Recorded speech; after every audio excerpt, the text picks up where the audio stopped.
Hi guys, so today I'm going to do a quick dem for some pizza dough. It's pretty simple, but it does take a while to make. You're going to need some plain flour. You're also going to need some dried yeast. So this is a live culture. It's going to rise everything. You need some salt. It needs to be fairly fine salt, so I've got flakes. And you need some water. Okay, to make your dough, you need a few things. So you need a glass mixing bowl. That's going to be for my dough to rise in. You also need a wooden spoon to mix everything up, some scales, a mixing bowl, and some measuring spoons. A jug would be handy for your water as well. Alright, so I'm going to get my mixing bowl and my scales. I'm going to tear it off and I'm going to measure out 500 grams of plain flour. Now this dough does take about 18 hours. It might take a little less if your room is fairly warm, but it does take a while, so it's best to prepare this the night before. Let it rise overnight and then pack it up. So into your flour, you're going to add half a teaspoon of the dried yeast and 2 teaspoons of salt. And like I said, it needs to be fairly fine salt. So either from a grinder or some flakes. Okay, now I'm going to mix this up just so it's all incorporated. The yeast and that salt is mixed through the flour fairly evenly.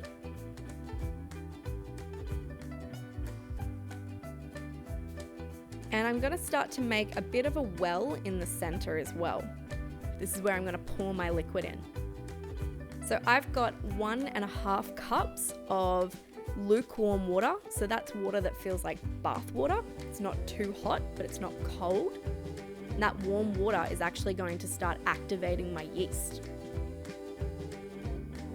So I'm going to mix it together. And you're forming a shaggy dough. So it doesn't have to be perfect, like a perfectly smooth ball of dough at this stage. It's going to be pretty shaggy, and that's okay.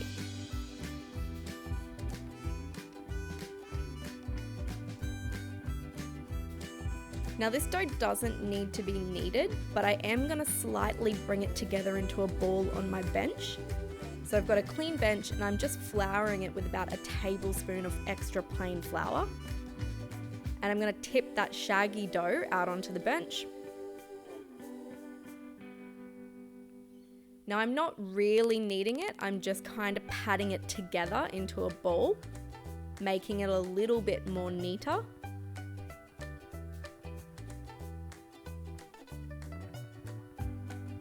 That's looking really good now. This is going to go in a glass bowl, and that I might even oil that as well so it doesn't stick too much.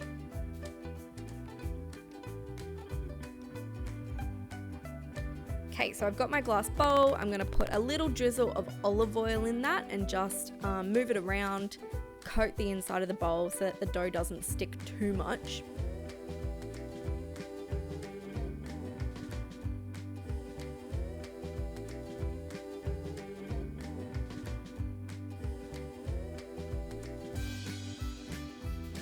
Okay, so it's well oiled. The dough is going to go in. I'll clean up my bench. So I've got a bit more working space now, and I've finished with that.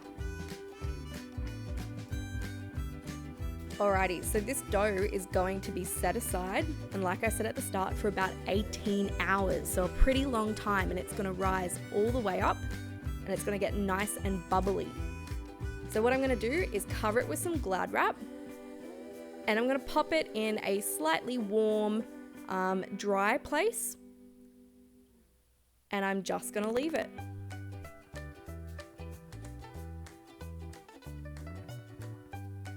So that looks good. I might pop it on my dining room table for overnight and see how it goes. Fingers crossed it rises. We're looking for really bubbly, fluffy looking dough. So this has been about 6 hours now. You can see bubbles are starting to form. And this has been 18 hours. It's really bubbly, it's really soft looking. Alright, so what I've done is I've actually just divided it up into 3. One has been put aside because I'm only going to make 2 pizzas tonight. I've just laid my dough balls out onto a floured surface. This one I'm going to put aside onto a floured plate because this is for my second pizza. I've got a wooden chopping board, I've floured it, and I'm going to use that to transfer my pizza onto my pizza stone. So you could use just a cooking tray and it could just be baked in the oven, but I'm going to put it on a pizza stone on the barbecue. So I'm stretching my dough out now into a rough pizza base.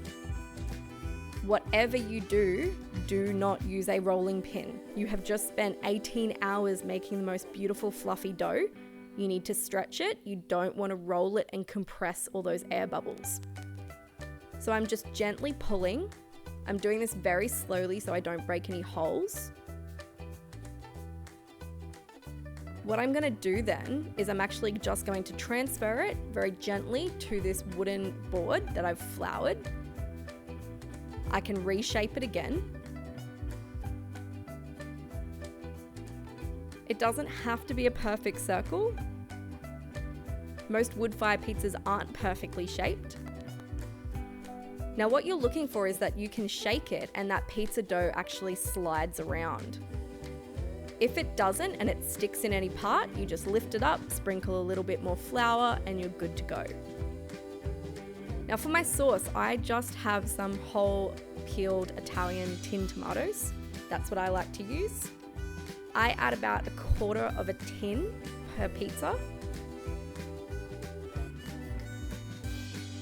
And I just spread that around evenly. You can use pizza sauce if you want, that's totally fine. I'm going for a little bit more of an Italian style pizza, so not many toppings. Less of a American style pizza, which is like a pizza pie that has a lot of toppings. So for my toppings, I've just got some mozzarella cheese. I'm only going to use about 1/2 cup around my pizza base.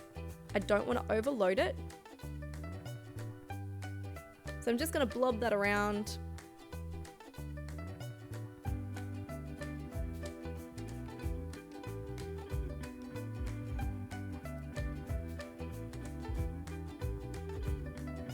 I also have some smoked ham that I'm going to put on.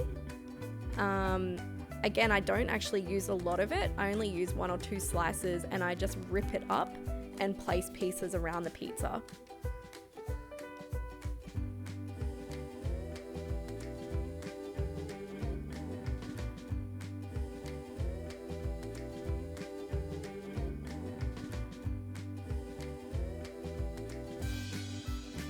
So that's looking pretty good. You could put on some pepperoni if you wanted. You could put on some bacon or some meatballs that you make up. This is kind of like a really simple pizza. If you like any other toppings like olives or capsicum, you can totally put that on.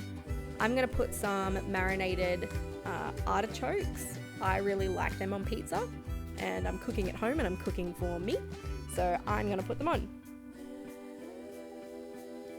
These are also marinated in garlic, so it brings a nice flavor to the pizza.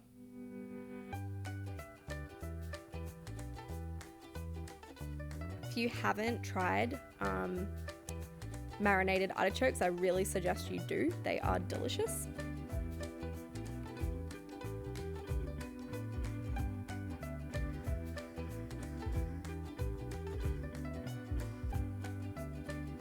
Okay, that's looking pretty good.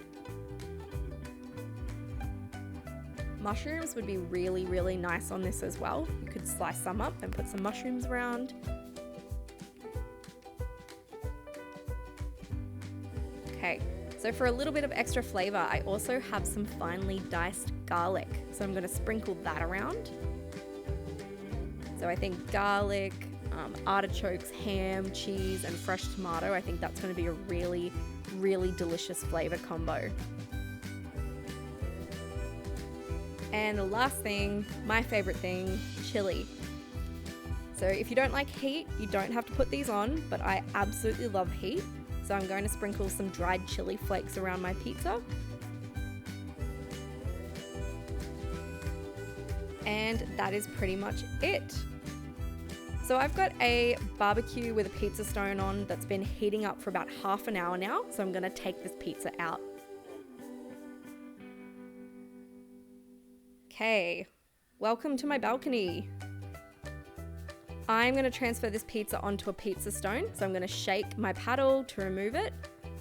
Like I said, if you were baking this in the oven, you can just make it straight onto a oiled or lined baking tray, that's fine. So this is about 10 minutes in. It's looking really, really good. Everything's cooking, cheese is melted. What I'm gonna do is just brush the edges with a little bit of olive oil because I want my pizza to go really golden.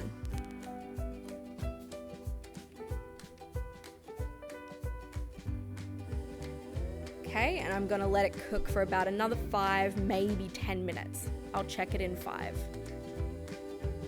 All right, so this is another 5 minutes. It looks delicious and golden, and I think it's ready. So I'm gonna take it off this pizza stone and back onto my wooden paddle. And I'm gonna take it inside and we will chop it up. Okay, here is my delicious pizza. So chili and artichoke and ham, looks awesome. So I'm gonna slice it up. I have a pretty cool looking pizza chopper that I got for Christmas one year, so I'm gonna use that. But you could just use a chef knife or a round pizza roller. So I'm gonna chop it up into 8 pieces. And that is literally it. It is steaming and it is hot and it looks delicious, and I cannot wait to eat this for dinner. Yum. So that's it. That is my 18-hour pizza dough. Thanks, guys.